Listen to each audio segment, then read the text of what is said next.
Welcome to my channel. I'm Leslie Hooper, And I'm Steph Montes. and today we're going to be reacting to a video titled Why Japanese Are So Thin According to Science. Now, I will tell you, I myself have done quite a bit of research into habits and behaviors, and Steph, you will recognize a lot of these because we also implement these in the Unstuffed program.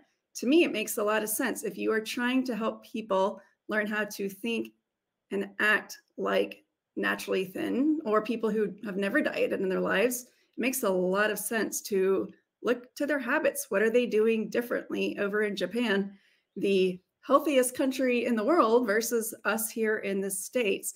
Before we get started, I should mention that there's a total of 10 behaviors, 10 habits. I just don't want this to turn into a mega video. So we're going to break it down 6 through 10 today, and then we'll do the following episode tomorrow, 1 through 5. All right. Why Japanese people are so thin, according to science.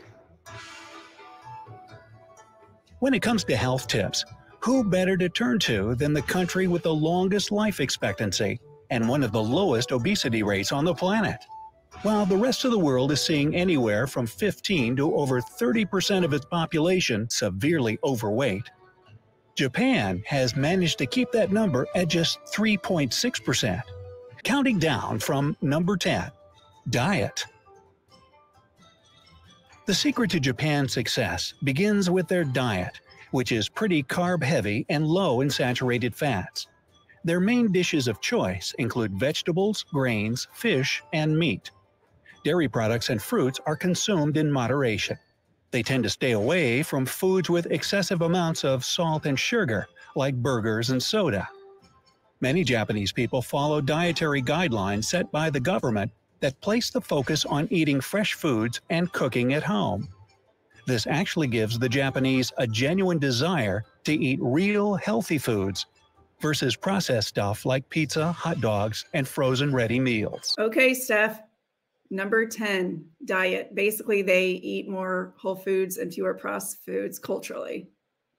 Well, I totally thought it was going to be like, well, the Japanese eat carnivore because carbs are supposed to make you fat, right? So I thought it was the carnivore diet that we were supposed to be following these days. The healthiest country on the planet seems to consume carbs pretty consistently, and actually the bulk of their meals consist of carbs. So that whole philosophy that you got to eat low carb to lose weight, maybe not so much. No snacking. Yep, the country with the most vending machines per capita doesn't actually snack all that much. In Japan, they usually stick to 3 wholesome meals a day that don't leave them hungry or dealing with sudden cravings. Those who do snack keep it in small quantities and with a lot of moderation.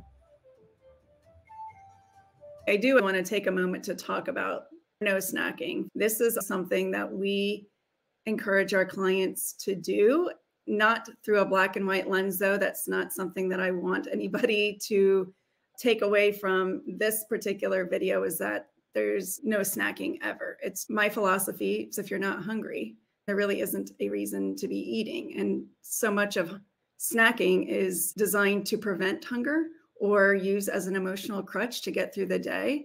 What are your thoughts on no snacking in Japanese culture?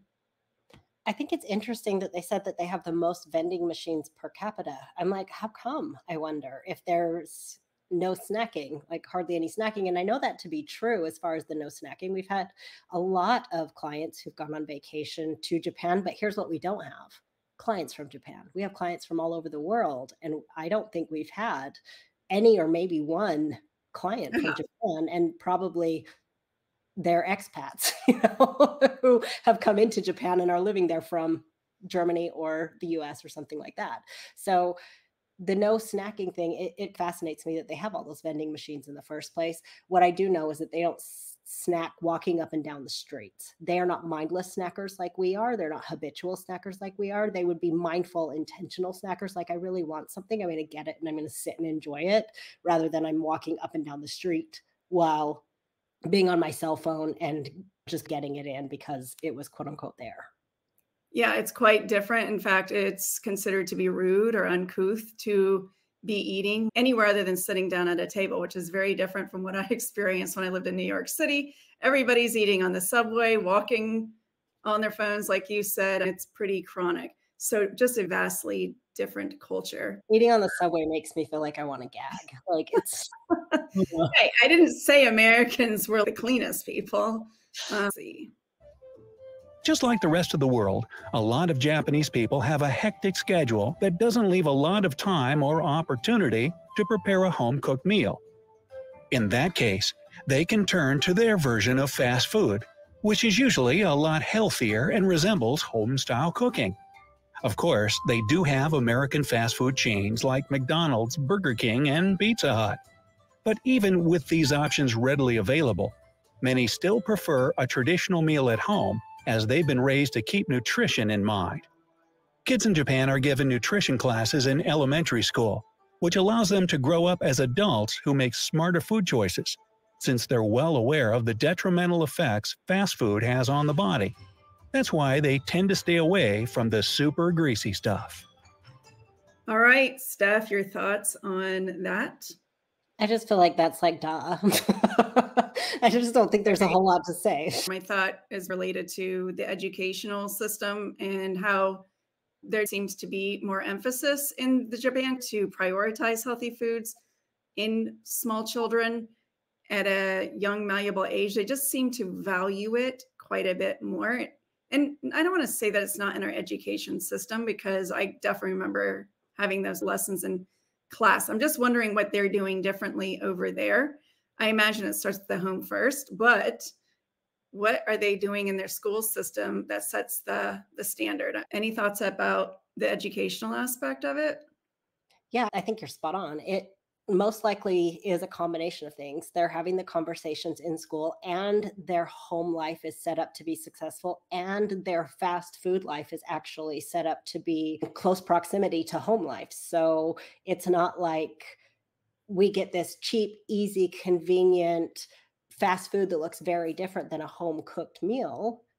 It's similar, it's the same. So we're not really having that same conversation. And even fast food that does look the same as US fast food, I've learned in other countries is not the same as our fast food. The portions are not as massive.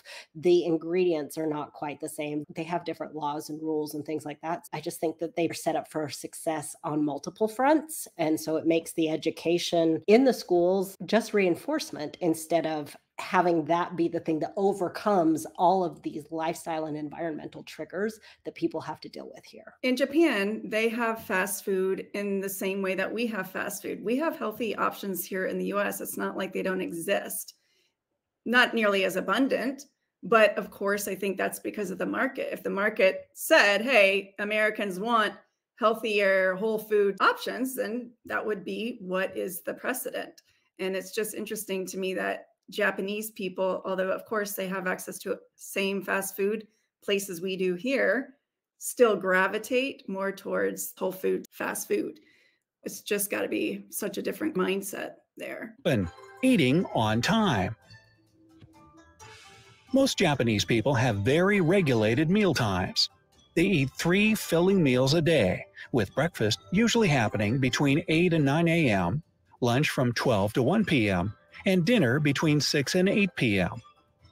This routine drives the Japanese to prepare meals in advance and helps them make better food choices, given that they don't have to figure out what to eat on the spot. If you don't have a steady meal schedule or tend to eat whenever, chances are you'll make poorer food choices. You might find yourself hungry come mealtime with no food prepared, and you'll naturally head to a fast food joint to satisfy that hunger. Americans don't really eat according to hunger. And 3 meals a day, kind of a foreign concept. People usually skip breakfast a lot of the time, or they're not eating the first meal till much later. But I'm interested for your thoughts, Steph. Yeah, I agree with you. I think that people are running out the door. They're not prioritizing meeting their physical needs right out the gate, whether that's due to lifestyle, busyness, having kids, taking people to school and getting to work, or if it's just intermittent fasting doing its best work on so many of us. I just think that they don't prioritize sitting down and having a good meal. I also think people aren't thinking of food because I think they are used to overeating at night. So they're not really hungry in the morning. So they don't have that hunger signal that's prompting them to prioritize it in the first place until a little bit later in the day when, again, maybe hunger is starting to come up or emotional drivers are saying, you need a snack, you need to eat, you haven't eaten yet today. And what I've noticed a lot of is people snack and pick and graze all day long, feel like they haven't eaten at all that day, even though they've eaten all day. And then they finally get home to have a sit down meal. And then they overeat at night because they haven't had any of those three sit down, send the signal to my brain that I have nourished and fed myself in a satisfying amount. And I'm done with food now. There's no boundaries or borders around their eating times. Yeah, I think that there's no ritual either. Americans aren't intentional with their first meal of the day. It's something that happens when we're doing other things. We're on our laptop at work, or it's not a priority. And so it creates an environment for overeating to happen later in the day. I also think culturally, Americans have their largest meal late into the day, whereas in Japan, it sounds like things are balanced. If we were to take a picture of breakfast, lunch, and dinner, they're probably all about the same size as far as portions are concerned. And that's something that we often remind our clients is your stomach is the same size, whether it's 8 a.m. or 8 p.m. We don't need to be eating triple the amount of calories in the evening, but that's when you make time to sit down. But even that tends to be very distracted eating. So of course, it lends itself to overeating. Number 6. Exercise for kids. It's a lot more common for Japanese children to walk or cycle to school. Of course, other countries have a lot of reasons why it might not be efficient or safe for kids to hoof it to class. The distance from home to school might be too far. The city may not have safe zone for pedestrians to use, or there might be a concern over crime. Since Japan has one of the lowest crime rates in the world, it's safe to walk to most places. This means that Japanese children grow up in a culture where walking and exercise is natural to them. And as adults, they can instill this in their own kids.